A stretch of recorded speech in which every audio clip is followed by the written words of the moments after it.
G'day, this is Oz ADV Rider. In this video I'm going to be fitting a 21-inch spoked wheel to my V-Strom 650. Now, this is the wheel here. It is of a Yamaha YZ450F. It is very light. It is 6 kilograms lighter than the standard V-Strom wheel. The plan is just to fit the wheel in this episode, and I'll be riding with it for a while, make sure I'm happy with it, because I'll be going to a single disc. And then I'll look at doing a full front end conversion. I'll get some forks and triple clamps off a YZ or a WR450. I always thought this stuff would have been too lightweight for the V-Strom, but I've seen a couple of people who are much more experienced at customizing bikes than me do it. So we're going to give it a go. Rightio, so this is the axle of the V-Strom. It is only 17 millimeters diameter. Wheel bearings for the YZ wheel are 20 millimeters inside diameter. So I've made up these stepped sleeves, nice neat fit onto the bearing. So this diameter here is for the dust seal, oil seal. This will slide onto the axle. Now this is the spacer that's out of the wheel. So the reason I made this extra long is so the spacer will sit on it. Instead of it slopping around, it'll sit on there. One will sit on this side. Oil seal and one spacer, and that is what's going to set the wheel in the center of the forks.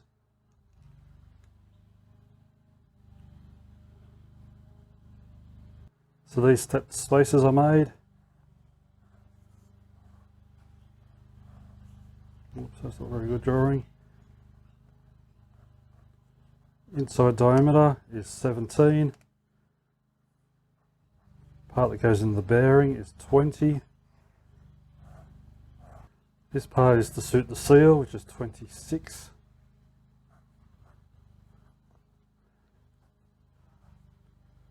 $15 and $15. And this guy, let me just double check the length of that. 25.5.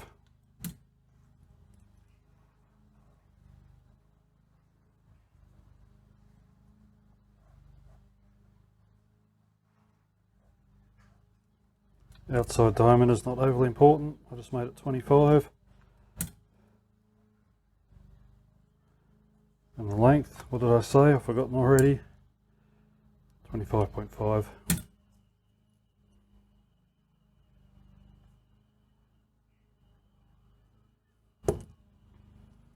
I've got two of those. So the other thing that I had to make, which took a lot of trial and error, was my brake caliper adapter plate.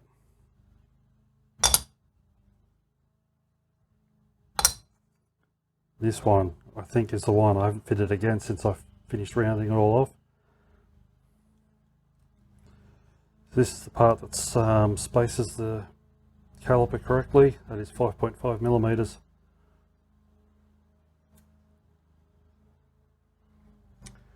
Rightio, let's get these bearings on the wheel and go from there.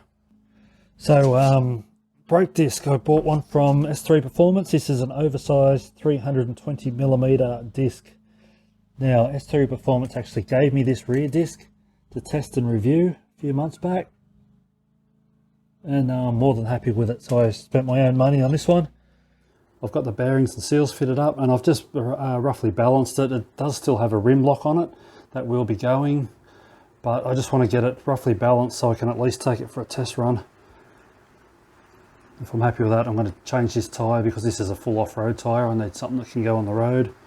I'll get rid of the rim lock, and then I won't need all these weights hopefully, but that's pretty well balanced at the moment.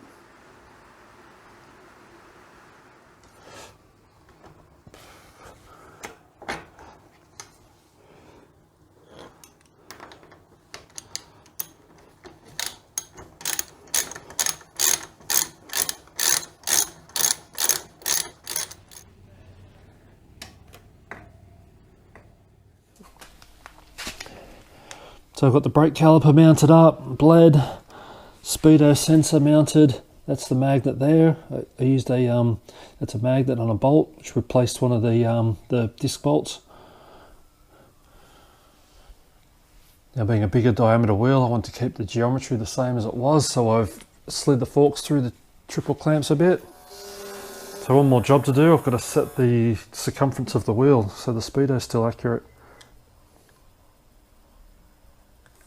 Yeah, that one. That's it. I remember how to do it. Circumference, there we are. 2083 is the old one. 21. Oops.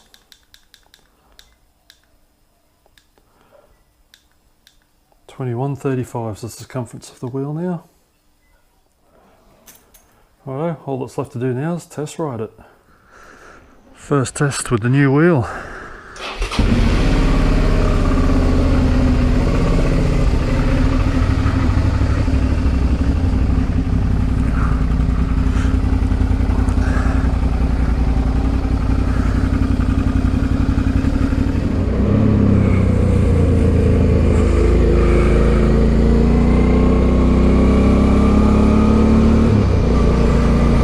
Yeah, I actually thought this knobby would feel really rough, but it's quiet. It's actually performing pretty well. I can't even remember what sort it is, the Bridgestone something.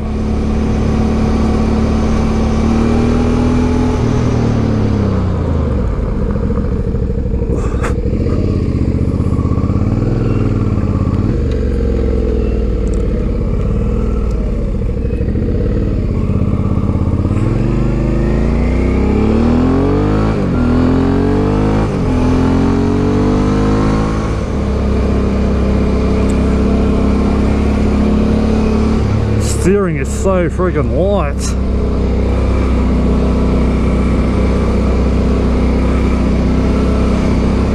Yeah, I've removed 6 kilograms of unsprung weight, which is a massive difference. God, it feels good.